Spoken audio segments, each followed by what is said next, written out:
I started my first business when I was 10 years old.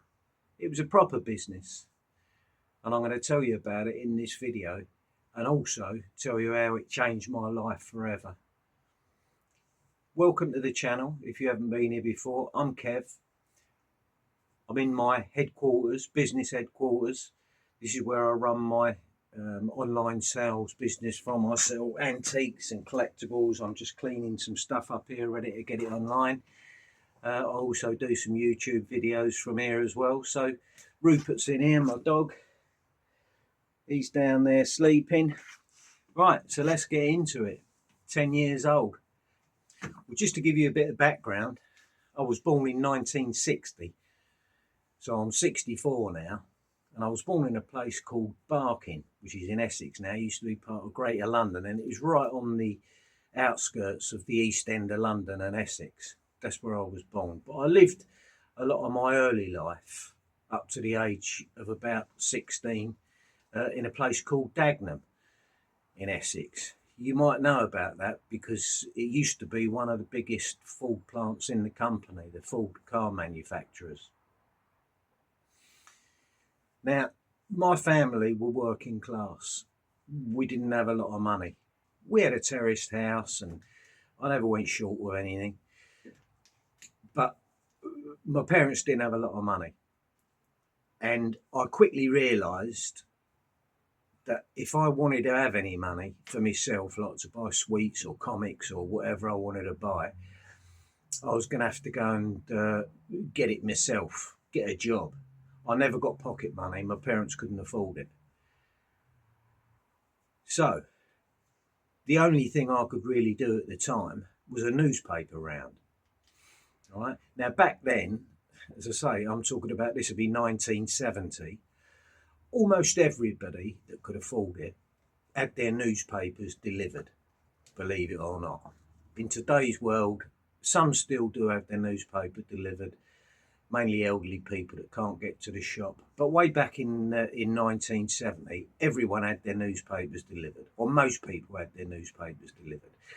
And a newspaper delivery round was what kids did to get some extra pocket money. Don't forget, there was no social media. No, there weren't even any computers. There was no internet, no nothing like that. The only way you got your news was if you got a newspaper. And as I say, most people had them delivered first thing in the morning. So to get around, what you had to do was to go to your local shop or maybe several of your local shops and just go in and say, can I have a newspaper round? And 9 times out of 10, they'd say, well, we've got nothing at the moment, but if you want to come and be a casual, so you come to the shop in the morning, you turn up, you wait in line with the other casuals, and if one of the regular newspaper boys or girls don't turn up, you can go and deliver that round. That's how it worked. And a lot of the time, you used to go to the shop and you didn't get anything because everyone turned up. But quite often, people would not show up. They'd be sick or they couldn't be bothered or whatever. And the shopkeeper would say, right, here's the round. There's the streets you've got to deliver. It'd be half a dozen streets or something like that. Off you go. And if you showed up regular enough, in the end, you'd get your own round because someone would drop out. They didn't want to do it anymore. You'd get your own round. Well, that's exactly what happened to me. So I became a newspaper boy. Well, I did it for about, 6, 9 months, a year maybe. And I enjoyed earning the money. I had a few bob in my pocket. It was pennies. It weren't a lot of money back then. But it gave me some money to buy some sweets if I wanted it, as I said before, or comic or something like that I wanted to buy. And it taught me that, as I say, if you want to get anything, you really need to do it yourself. Or that's what I experienced anyway.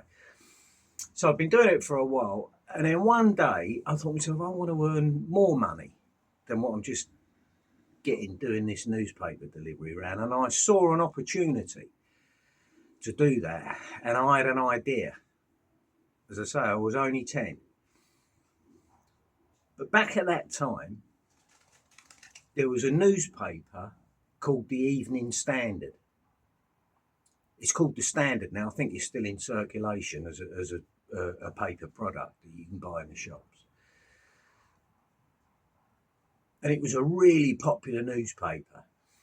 And people used to buy it on their way home from work. You used to have fellas outside train stations. They'd stand there and they'd shout, "Evening Standard, Evening Standard." People would be coming out of the station and they'd buy their paper and off they'd go home, right? But what I noticed was that nobody delivered it, the Evening Standard.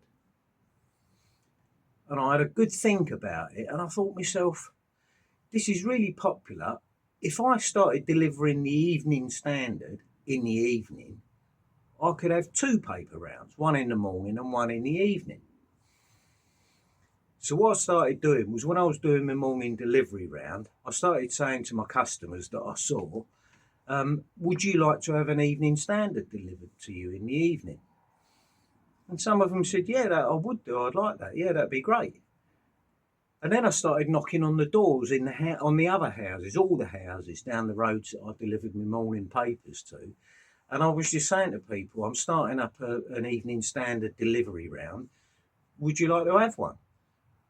And lo and behold, people were saying, yeah, I would, because nobody did it.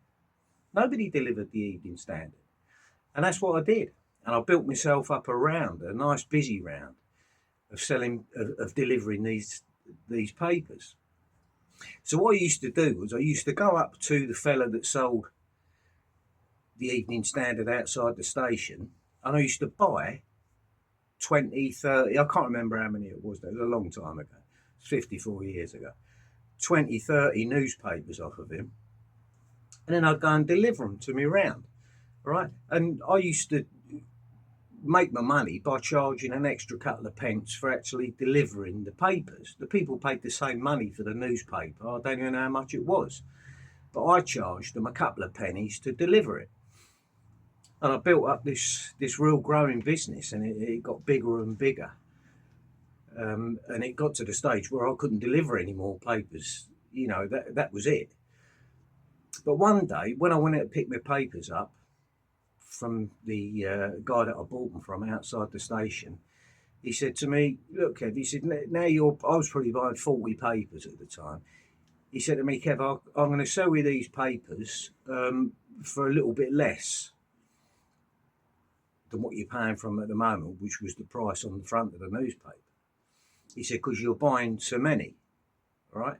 And that's when I first learned what wholesale meant. I'd never even heard of it before. I didn't understand about business.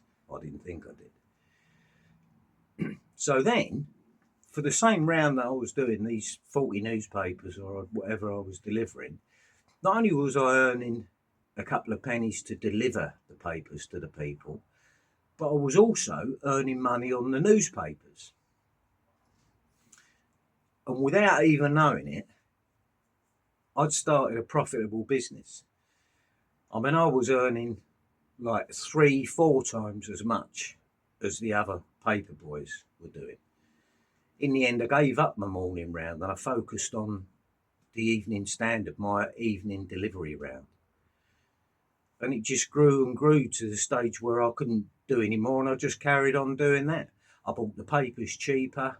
The people were happy to pay me to deliver them. And that was my first ever business. And that experience really, I can't say changed my life because I was only young then, but that experience set the path really for my entrepreneurial life. I didn't know what an entrepreneur was back then. I'd never heard of the word. Same as I didn't know what wholesale was.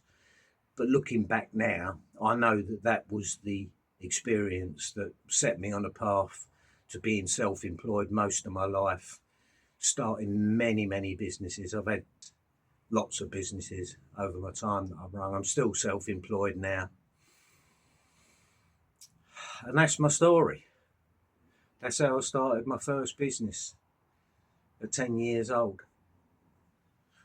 I hope you've enjoyed this story. If you want to know more of this type of stuff, about what I've done in the past business-wise, let me know. Just put in the comments more, tell me more or something like that, and I'll do some other videos about it if you're interested. let me know in the comments. And until then, I'll see you in the next video. Take care.